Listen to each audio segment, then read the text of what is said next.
रसूल करीम अम्मा बाद औज़ुबिल्लाहि बिस्मिल्लाहिर्रहमानिर्रहीम। फ़ाज़िल नज़ात गौहर सफ़रात कुरैशी आपकी खिदमत में हाज़िर है और सलाम अर्ज़ करता है। गुज़श्ता रात जनरल बाजवा ने शहदा के दिन पे एक तकरीर की, जिस पे आज मैं अपना तबसरा करने जा रहा हूँ। जनरल बाजवा ने कहा कि फरवरी 2022 में पाकिस्तान आर्म फोर्सेस ने फैसला कर लिया कि आइंदा हम सियासत में हिस्सा नहीं लेंगे। तो इसका मतलब ये है, जो पहले आप सियासत में हिस्सा लेते रहे हैं, that has been liable to be finalized through court martial. उसके बावजूद जनरल बाजवा ने सियासी तकरीर की। सियासत में हिस्सा न लेने का अज़म करते हुए जनरल बाजवा साहब ने सियासी तकरीर की, और सियासी तकरीर में उन्होंने इमरान खान को पंजाबी में कहते पूरी तरह लताड़ने की कोशिश की। उन्होंने इमरान खान के साजिश के बयानी को रद्द किया, जबकि 2 दफ़ा इस साजिश के बयानी को नेशनल सिक्योरिटी काउंसिल ने एंडोर्स किया हुआ है।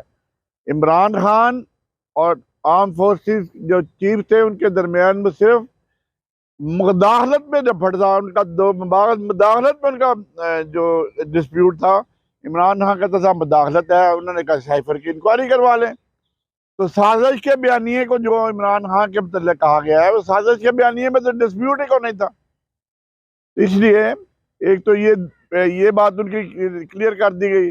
दूसरी उन्होंने कहा जी कोई इसमें कोई शक ही नहीं है कि मुल्क के मुआशी हालात इंतहाई अबतर हैं।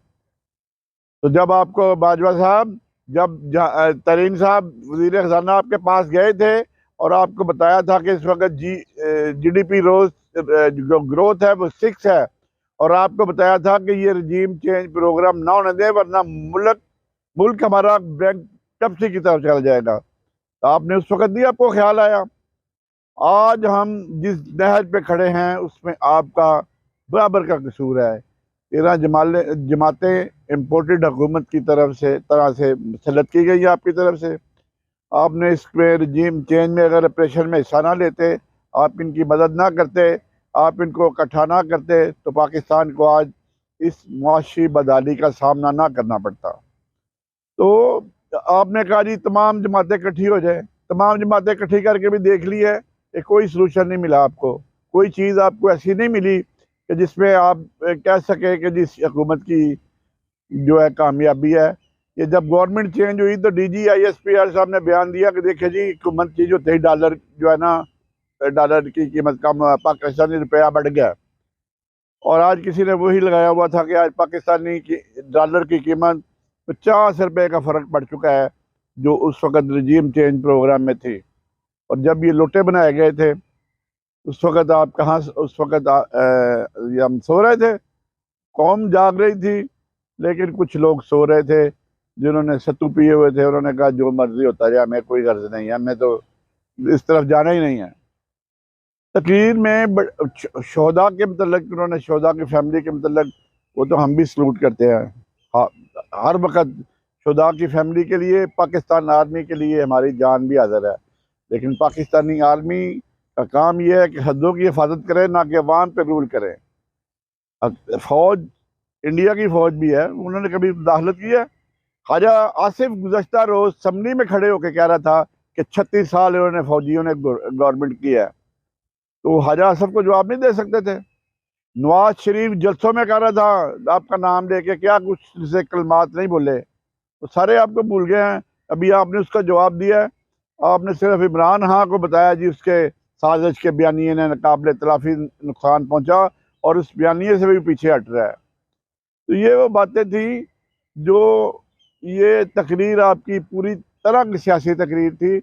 और एक आपकी तकरीर में तजादात है कि आपने कहा था कि फ़ौज सियासत में हिस्सा नहीं लेगी। अभी आर्मी चीफ की अपॉइंटमेंट करनी है, और एक मफरूर, एक इख्तियारी के कहने पे वो अपॉइंटमेंट की जा रही है। राज अगर इमरान खान ने कह दिया कि सदर अली मुझसे मशवरा करेंगे, तो मशवरा सदर अली से अगर इमरान खान से नहीं करेंगे, तो जो इख्तियारी मफरूरी से प्राइम मिनिस्टर जाके डिपोटेड प्राइम मिनिस्टर मशवरा करता है, वो आपको पसंद है? उनकी अदाओं पे आपने गौर नहीं किया? तो सूरत हाल यही है कि बड़ा मायूस कुन खिताब था आखिरी बाजवा साहब जो सबसे अहम बात की है, उन्होंने कहा जी आरटीएस सिस्टम बैठा, तो जब हुकूमत बनी तो उसको सिलेक्टेड कहा गया, और जब ये 13 जमातें मुसल्लत की गई पीडीएम की तो उनको इम्पोर्टेड कहा गया। तो इस बात पे तो मैं किसी हद तक इत्फाक करता हूँ, सियासत में इस हद तक नहीं जाना चाहिए, लेकिन सिलेक्टेड किसने कहा? बिल्लो रानी ने सबसे पहले कौमी असम्बली में खड़े होकर सिलेक्टेड का लफ्ज़ इस्तेमाल किया गया, क्योंकि वो तो हमेशा ही सिलेक्टेड होता है, इलेक्ट तो हो नहीं सकता। अब नेक्स्ट टेन्योर भी वो उसको उससे मांगा गया है कि नेक्स्ट टेन्योर पीपल्स पार्टी का प्राइम मिनिस्टर बिल्लो रानी होगी, तो ये बड़ा मुश्किल काम है। दूसरी बात यह है कि अपने आखिरी किताब में आपको चाहिए ये था कि आप पे जो इल्ज़ामात इतने संगीन लग चुके हैं, आपको जो आपकी जो टैक्स रिटर्न है आपकी बहू की और बीवी की मंसरे आम पे इम्पोर्टेड गवर्नमेंट ने की है, इसहाक डार ने जो की है, आपको उस पर जवाब देना चाहिए था।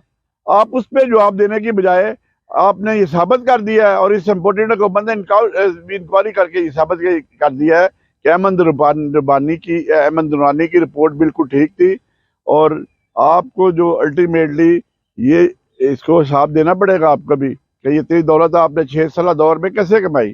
तो खातिन हज़रात, इसी के साथ इजाज़त चाहते हैं और दुआ करते हैं कि आइंदा आने वाला चीफ पाकिस्तान के लिए बेहतर हालात पैदा कर सके, पाकिस्तान में मुआशी इस्तेकाम आ सके, और हम सरहदों पे भी हमारी फ़ौज अच्छे तरीके से परफॉर्म कर सके। मुझे इजाज़त, दुआ में याद रखिएगा। अस्सलामु अलैकुम व रहमतुल्लाहि व बरकातहू।